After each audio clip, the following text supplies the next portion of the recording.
Coping with herpes one day at a time. You have herpes. It is not a death sentence, but it is also not the news that you were hoping for. Maybe you just got diagnosed with herpes, or maybe you are just now coming to terms with the diagnosis. Either way, the fact remains that you have herpes. Now what? Herpes is very easy to manage and pretty straightforward, and the worst thing that you will probably have to deal with is the discomfort of outbreaks. If you have done some homework, you already know that there is no cure. By now you have probably had a long talk with your healthcare professional about checking for symptoms, dealing with outbreaks, and preventing transmission. Herpes may not cause serious health problems, but it can have big emotional burdens. So, how do you live with herpes day to day? Challenge the stigma associated with herpes. When people hear the word herpes, they tend to have a certain picture in their mind about what kind of person gets herpes. People tend to think only promiscuous people can get herpes because it is an STD, sexually transmitted disease.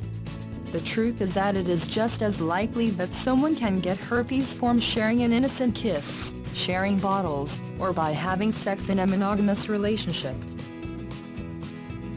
Having herpes does not make you unclean or promiscuous, it makes you human. If you have kissed 2 or more people, or have had sex with 4 or more people, you have come in contact with someone who carries herpes. How common is herpes? About 60% of adults in the US have been tested positive for having antibodies for HSV1 in their body. If antibodies are found in the body, this means that you have herpes. About 16% of US adults have tested positive for having HSV2 antibodies in their body.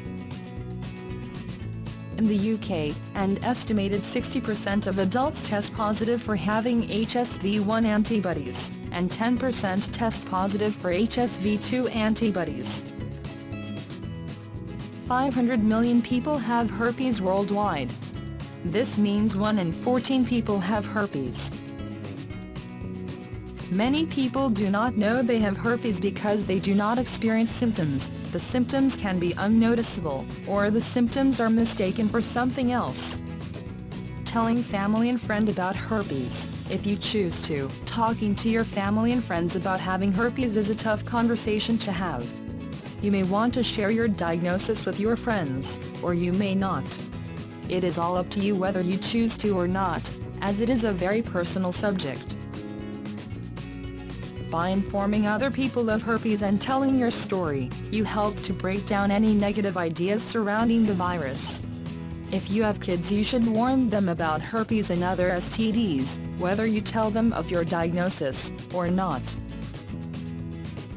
You should tell your partner about your diagnosis, because he/she has the right to know your status and the right to decide on how to proceed with the relationship. Telling your partner you have herpes. This can be a very scary task to take on, but a necessary thing to do. It is a struggle to know when to tell your partner you have herpes and how to tell them. You may think that if you tell your partner right away there is a chance they might reject you, and if you tell them later in the relationship they may feel as if you were being dishonest. The best time to talk to your partner is when you feel it is time to start a sexual relationship. If you have oral herpes, you should discuss it before you kiss.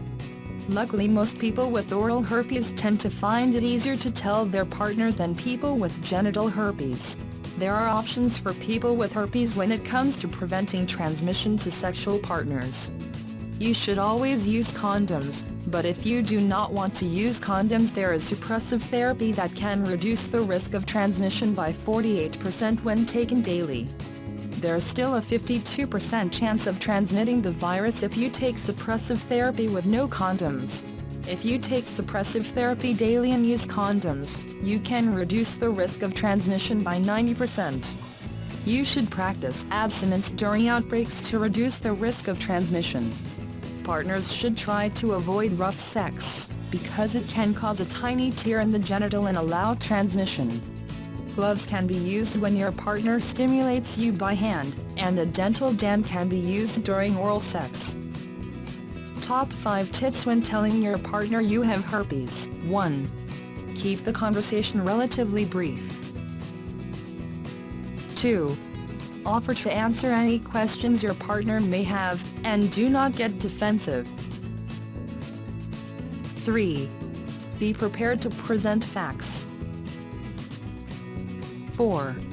Assure your partner that there are many options to help reduce the chance of spreading herpes, like medication, safe sex, and sex breaks during outbreaks. 5. Pick a relaxing setting where you can discuss it without distractions. Triggers for outbreaks. There are some factors that may encourage herpes outbreaks. Herpes is most contagious during outbreaks. Knowing these triggers can help you to avoid them, and to help minimize the number of outbreaks you have. Stress, sunlight, hormonal changes like menstruation, tight clothes, rough sex, fatigue, weak immune system, illness, surgery, chemotherapy, etc. Dealing with outbreaks. When dealing with outbreaks, good hygiene is your best friend. Always remember to wash your hands after making contact with an infected area. You should shower at least once a day and maybe twice a day during outbreaks. You should always wear clean clothes. When you break blisters, you should break them in the shower with a clean washcloth and clean, soapy water. After you break the blister, wash the washcloth, and put alcohol on external blisters. After you wash the blisters with alcohol, you should put a bandage over it. You should change the bandage 3 to 4 times a day. Come up with a plan with your healthcare professional for treating any outbreaks that may occur. There are 3 popular medications that you can take to make the discomfort easier to deal with. These medications are Zoviraxiciclovir, Emvir Famciclovir, and Valtrix Valciclovir. You can take suppressive therapy daily if you have constant and severe outbreaks. The cost of medication depends on your healthcare provider, amount of medication needed, and the country you live in. Aciclovir is available in most countries and is the cheapest option. Being diagnosed with herpes is not the end of your life. You can go on to have healthy relationships and a healthy sex life. You can have 2 types of herpes at the same time, so continue to protect yourself from herpes and other STDs. You can join a number of support groups and online dating websites. Protect yourself against scams that promise cures, extremely cheap treatment, and false advertisement. Stay positive, protect yourself, and live happy and healthy.